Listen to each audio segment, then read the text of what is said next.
काम नहीं कर सकती। मैंने आपको क्वेश्चन नहीं पूछा था, ड्यूटी बताया था।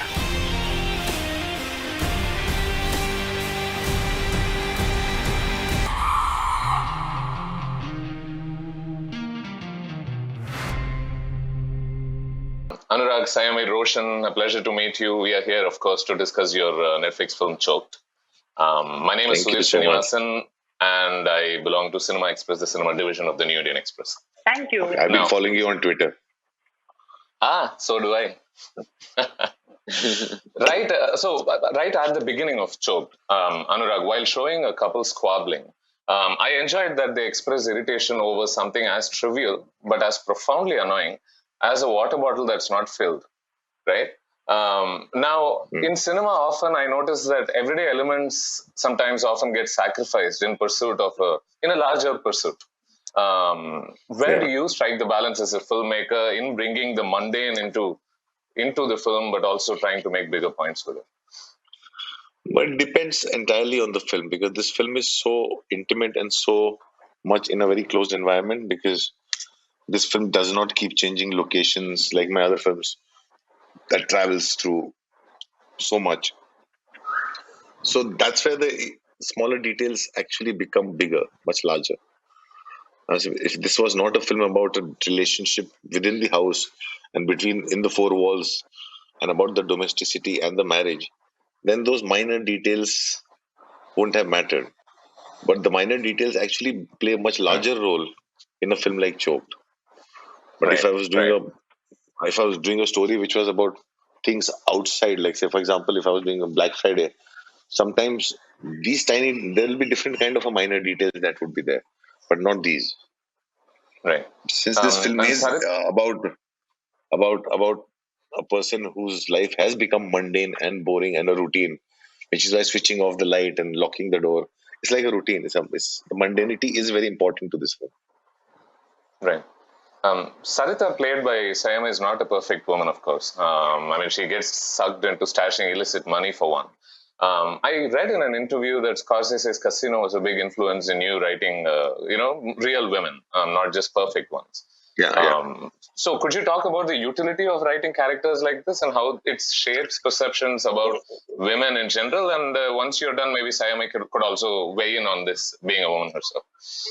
Some of my favorite characters, women characters written over a period of time.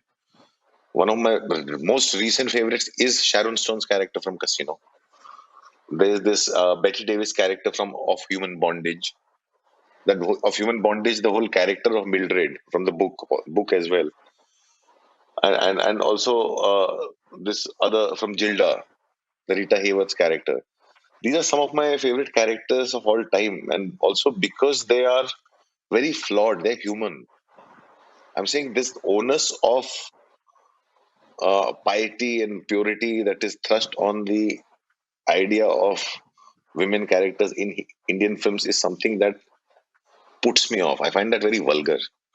I find the girl next door extremely boring, and I'm just not interested in it, and I don't believe it. We come with our flaw, and I like flawed people, and they're more human to me, and I would much rather be around them than somebody who's just so nice. I hate it when somebody says, he's such a nice person. I don't think of that as a compliment. So, and that plays out in my life as well, because we need to own up our flaws and live with them, and that's what makes us. And you very correctly, like for me, these are always have been my favorite character. Mildred from Human Bondage, Gilda, Sharon Stone's character from Casino. Look at that woman, like she's so flawed. She has this man who gives her everything, and she still is vulnerable. You can't understand for what reason to the character played by James Woods. How she, without thinking, betrays him with Joe Pesci. She does all those things. She's self-serving. How fearless she becomes when she throws up people's money up in the air because she can't get her way. She's surviving every moment, and yet she becomes almost like a putty in the hands of this guy who's her handler. And there's so many flaws to her, and she's so fascinating. She's so fascinating. And for me, those are the things that attract me to women characters.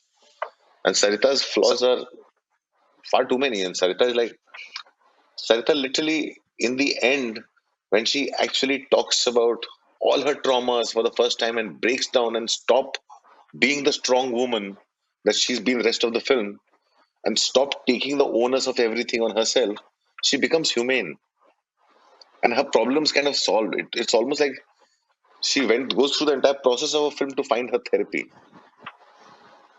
Rest of the film, even like when her thigh tells her that talk, why don't you talk it out to him? And she's like, there's no point talking to him. She's always yelling or frustrating or being sarcastic and things and never being straight. And in the end, when you go back to the film, you realize, Bechara, Sushant is a poor guy. He's actually saying the truth that you are lying to me. Why do you always reply like that to me? Why are you being so thick to me? And his own inability to accept his flaws probably adds to what makes Sarita. So Sarita is a deeply flawed woman. And the world sees her as a very nice person. And that is the contradiction that makes it work for me. Right. Saiyami, would you like to weigh in on this as well, about the portrayal of women generally and, of course, Sarita specifically? Yes, I think to add to what Anurag was talking about Sarita, I feel that when you are flawed, you are beautiful, because everyone is flawed. I am flawed. You are flawed. Everyone has their flaws. We might try to cover them up for the world at large, but we know for ourselves our flaws, So we know our insecurities. We know our flaws. So which is what makes her so relatable, which is what makes her so real, because like when I read the script for the first time, there were just small things of the character which I related to in such a big way. If probably I fell in love with Sushant and we were really young, we were inexperienced. Life happened, we had a child, and that's when you realize how important money is. When you don't have money in a relationship, it kind of starts showing you the true colors of what how bitter it can get, how sour it can get. Sarita has given up on her dreams because, everyone does this. There are so many women in India who give up on their dreams because they want to make a marriage work. There have been points in Sarita's life probably where she wants to walk out of the marriage, but because she is so middle class, it's a stigma to probably walk out of the marriage, and she's kind of stayed in the marriage. And there are just all these insecurities which have kept on piling up and kept on piling up. Is that when she finally gets this money, she goes to Sushant for the first time because that's her instinctive thing, saying, oh, I should be telling him. And then somewhere, like the coin drops, saying, why should I tell him? Why, what, all the insecurities played out. And Sarita is almost like, why should, let me buy myself a sari, let me buy my kid a cricket bat. So it was almost like, if this had to happen to me in real life, where I was going through a bitter relationship, or my relationship with my partner wasn't great, I probably would just keep the money as well. So I think it was very, very true, and I really felt that the character was very honest. And then, like AK said, is finally when she's just had it and she cannot, after the bank robbery, and when she comes back home, finally when she's really, really had it and she breaks down to Sushant, it's finally them finding their relationship back together, which I thought was really beautiful. That if I feel if partners can speak it out with each other, I guess eventually things can settle down. And I felt that was a beautiful culmination of the film. Right. And of course, just as it is important to portray women as complex persons, it's equally important not to write men in a very similar way across films as well. Typically our films show the man as being the strong person in the house, as being the earner, breadwinner of the family. In this film, of course, Sushant is far from that character. He barely participates in the running of the home. He barely almost gets treated with respect even. Roshan, do you want to weigh in on your thoughts on this character, on playing a fairly emasculated man in a sense?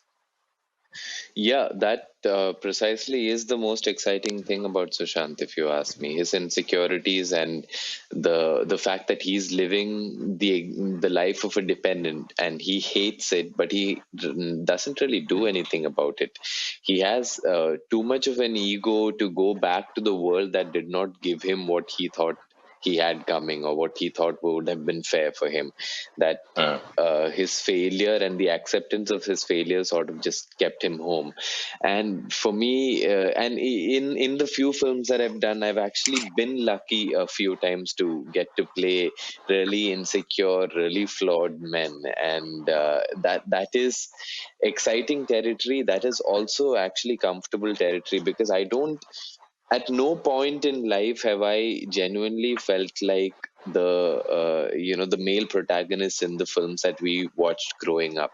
At no point in life have I felt perfect, have I felt powerful enough to be the protector of a woman or a community, or a whole country. Maybe at no point have I felt that I've gone through an entire journey of either a relationship or a friendship or anything having started off perfect and ended it perfect as well. No, there are always imperfections, and there is some amount of redemption that happens in Sushant's character, but even that is only visible when you finish the whole journey of the film and then look back at it and see, okay, cool, yeah, so this happened at the end. He sort of did like step up when he had to step up, and he did what was necessary. But for me, the most exciting part about playing Sushant was actually figuring out where he came from, where he started from. What would he Right. have been like in college, when everyone would have rooted for him, right? And said, "You're a success story, man. You go to Bombay, you're going to make it. You're going to be a big musician." To have all of that when you're young and naive, and then to get out to the real world, and then the world treats you so harshly, it's impossible to not be flawed, right? The worst parts of your personality will come out when you're going through the worst time of life, and Sushant's life is Right. filled with the worst time of his life. Right. Anurag, I understand. I mean, I read somewhere that this was a script written well before demonetization happened. If that is true, then could you talk about having that angle written into the script, and any Uh, fears that you may have had over the timeliness of the topic at a time when people seem to no, be moving very swiftly from one topic to another? yeah, I know. My thing is like 2015 when I got the script, it was a film that had the money coming out of the drain. It had the marriage and it had the politician living upstairs. It was more dealing more with magic realism and dealing with marriage through that. Uh, but somehow, for me, in my head, a lot of things were not kind of coming together. It was always a great idea to begin with, but somehow, for me, I felt like it can really go beyond that idea. And then demonetization happened, and 3 to 4 months after demonetization, I actually had a perspective on demonetization. I didn't have a perspective on it when it immediately happened. So when I actually had a perspective on it during the UP elections. The UP elections played out. I suddenly started looking at things from a different perspective, and that's when I spoke to Nihit. I said, the film has to be built around demonetization. We cannot make this film and not include that. And we kept writing it. There were times and temptations to actually bring in my own personal politics into the character. But that's when I like Sayami and Roshan and Rahul and everyone became my conscience keeper. He says, it can't be like Sarita is suddenly sounding like Anurag Kashyap tweeting me, right? Right. So I took all those things out. Everybody would constantly vehemently argue that the film is about demonetization, and then you realize you get a perspective. You're like, every character has their own politics, and their politics is based on their own survival and their own everyday struggle. Their politics is not based on ideology. So that was very important that we stay true and honest to that. So no, there was never any fear of it. I never I make a film which I want to make, and there's always been a attempt every time to stay objective and answer to any kind of a propaganda through cinema can't be reverse propaganda. So if even if I thrust an opinion, it also becomes a propagandist film in answer to a propagandist film. So it has to be Right. about facts, which is why Black Friday honesty comes through, but also because at that time I was very naive and I stuck to the truth. And somehow you need to retain that naivety in you, which is very hard to do now because now I'm politically aware and now I'm more well informed and now I have privilege and access to information and misinformation.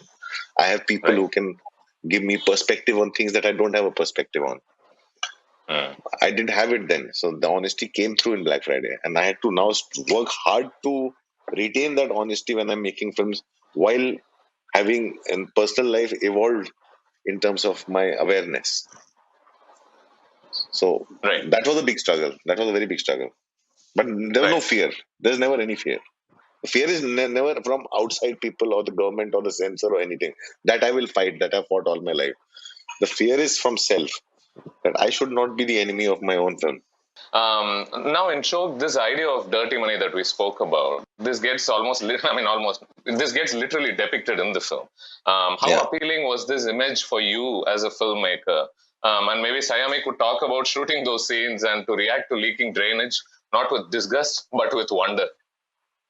And we that was because the drain water is never black. We made it, actually, it was a designer drain water. We designed it I mean, and naturally. we, we made it black because it's more cinematic and because it becomes a great reflecting surface and makes the frame look good.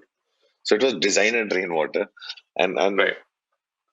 yeah, I like shooting in things closer to real, which my dear friend Tapsi Pannu says that आप जो गंद में camera लगाते हो हमेशा. But I like to, when you see anything from actual real perspective, it does look beautiful. And I have a great collaborator in Sylvester Fonseca and Ravi Srivastav, the production designer. Both of them also contribute to it. So no, somehow I'm not afraid of shooting into the drain because I know it's gonna look very, very interesting and good. And I think Sammy didn't have a trouble walking into it. Did you? That I have trouble walking into it at all, but that particular scene where Sarita puts her hand down and it gets stuck, that was an impromptu scene. It wasn't in the script. So it was one of those days when Anurag sir got up and said, "Oh, I have an idea and let's do this." So it's always very exciting to work with him because he keeps coming up with these, "Oh, I have an idea" moments, and then, things kind of change. Right. Anurag, you've always shared a love for Tamil cinema, for filmmakers like Bala and Vetrimaran. Yeah. In this film, Roshan's character Sushant lets out a flurry of Tamil, especially when he seems ticked off. Yeah. And there's a Tamil song as well. Yeah. Is this your way of paying homage, or is there something deeper than that? No, it's I just because the most amazing thing about making a film for Netflix is I now don't have to have everybody speaking the same language. So one thing very clear in the film was this couple has migrated to Bombay. And I didn't want them to be migrants from North India because I'm from North India. I've done enough of North India. I wanted them to be from South. But since they're in the entertainment business, there's very little migration from Chennai to Bombay. There's more migration from Bangalore to Bombay in the entertainment business because the Tamil film industry is very healthy in film industry. So that was clear that this Right. couple has come from Bangalore. And so the girl is probably a girl from Konkan region who has come to Bangalore. And Bangalore has a lot of art and culture that people kind of, in go there and they learn music and do things. A lot of musicians are from Bangalore. Lots of people in fashion industry are from Bangalore. And this boy is probably a Tamilian boy who's come to Bangalore and they met there. So the two migrants who Hmm. met in Bangalore, they got married and moved to Bombay to share a common dream. So we had worked out that dynamics in our head. So even before Roshan came on board, we were looking for Raghu Dikshit. I wanted Raghu Dikshit to play the role, and he got I scared. see. So I didn't know which actor to go to who can also speak Hindi and can fit the bill till I saw Muthon. So the film was literally Roshan was only the second actor that we went to. We kept discussing. Me and Sammy would keep discussing everybody, and I was like, and industry is also such that actors are not very secure to play second fiddle to a woman. Right. That whole the patriarchy, Even however in much an they say, Anurag doesn't go film, away. does this problem exist? Yeah, it does. It does exist everywhere. But this is Right. But the thing is, I do end up finding people who are okay with that, and they're very secure to themselves to play that Hmm. role because the film had always was about Sarita, and that one thing cannot change. So then I Right. finally saw Roshan in Muthon, and he was secure enough to bring his own strengths to the role, and their camaraderie was so amazing that it comes through in the film. Right. Now, as a penultimate question, I'm going to try and ask you something slightly obscure. I want you to stay with me here. In a sense, this is a film that talks about how difficult life is, how difficult this whole business of making ends meet is. Earning money, toiling through the day, putting up with a lot of professional struggle. Under all the apparent evident thrill of stashing illicit money, there seems to be, at least I felt, one existential fatigue about the difficulty of putting food on the plate, about escaping everyday drudgery. Would you want to talk to me about your inspirations for any existential themes in this film, and maybe touch upon how, as a filmmaker, as a writer, it is important to launch a quiet inquiry into the human condition, even while focusing on a thing like plot? I'm saying this is still a kind of a much more secure lower middle class that I think we are talking about. We still don't make films. I think somewhere from our cinema, what has disappeared is the working class, is the migrant class. It's the people who we talk about so much in news today, and we are so aware of it. And I was a big fan of Look Back in Anger, Saturday Night, Sunday Morning. Even when you see On the Waterfront, the films are built around the shipyard, the docks where people go to work every day. They were the working class. We don't have make those films. I grew up, and many times I think about, like, I've grown up to be an engineer's son, and I've seen my father go to work. But why have I not made a film set in the world I've come from? So it's so, and because that middle class has disappeared from our cinemas, and our films have only become about heroes and heroines, or about gangsters and villains, that whole middle class has disappeared from our cinema. The working class disappeared from our cinema, and which is the representation is not there much. And I want to do that a lot more. I want to do that a lot more. I want to tell those stories a lot more than I have done. And I think I've not done justice to where I come from. I've never made a film about that. Like, really, like, Right. I'm seeing that life, kind of a routine life. I touched upon it a little bit in Mukkabaz, that to the beginning of the second half, when you see all houses that look the same and people live in that life. But that was that Right. touching upon it was only because of that aerial shot that comes through. But I've not really gone deeper into it. So Right. there has been a need of trying to tell that story and bring that into our films. When that's why you watch a Ken Loach movie. Again, I'm reminded of it. Why don't I make those films more? Right. So it is just that, because I promised myself a lot of time that I need to go back and do that. And I have stories. I have memories and I have stories. I have memories and stories and so much more to tell, but I just don't do that.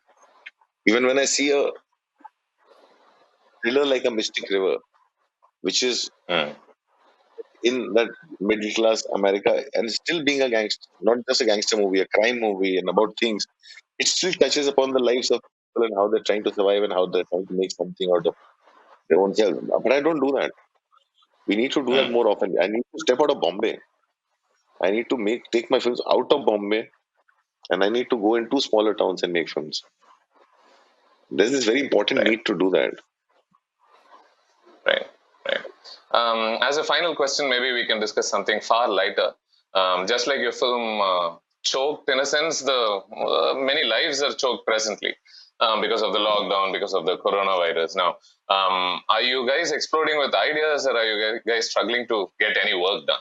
No. I have a lot of. I have another films already shot, and like 3 days were left when the lockdown happened. And Right.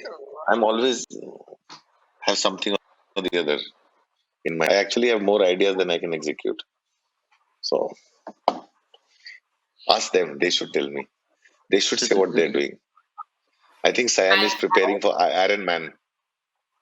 Yes, I was Siam is. preparing for the Iron Man before the lockdown, but I'm trying to still. I'm in Nasik with my parents, so I have time to run around. But the lockdown, the most exciting thing about the lockdown has been Roshan, me, and Nihit, who's written Choked. We do play readings whenever the three of us get time, which I find which has been a lot of fun. So each of us will kind of suggest a play for the next week, and then we kind of read a play, which I think has been the highlight of lockdown for me. But otherwise, it's just kind of being patient and waiting for things to settle down as much as they can, I guess. And right now, count our blessings because we have food on the table, a roof on our head. So we are in a fortunate place. So, nothing to complain Right. about. Yeah, I've also Roshan? managed to, I think, I've managed to somehow find the peace in slowing down a bit, because there honestly has been a lot of hustling since when I was in Chennai 10 years ago, and I started off with theater and decided this is what I'm going to make a career out of. And somehow, especially after my time in Bombay, every time I've slowed down a little bit, sat down for a bit, or relaxed over a weekend, I felt guilty about it, because I've always felt that I'm in this race and there are so many other people who are all continuously hustling.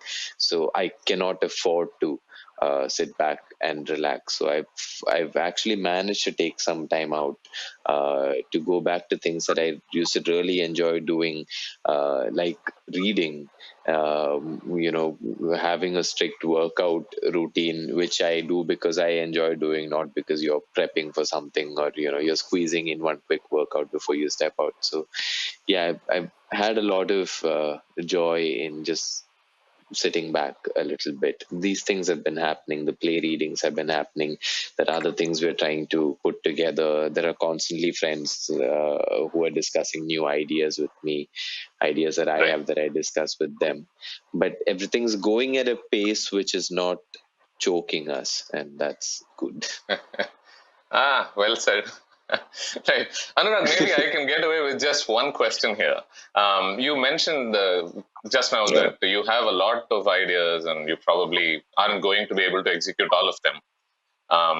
Given, that being the case, is it then hard for you to work on other people's scripts, knowing fully well that you have a lot of ideas yourself? No, lots of ideas includes other people's scripts. Okay, fair enough. Because I have a Right. lot of people who are always waiting कि मेरा film कब बनेगा. I can imagine. Right. So, on that note, thank you so much for having this conversation. I hope we got a lot out of the 15 minutes we were given. Thank you so Thank much. you. Thank you so much. Thank you Thank you. very Bye. much. Thank you. This was great. Thanks.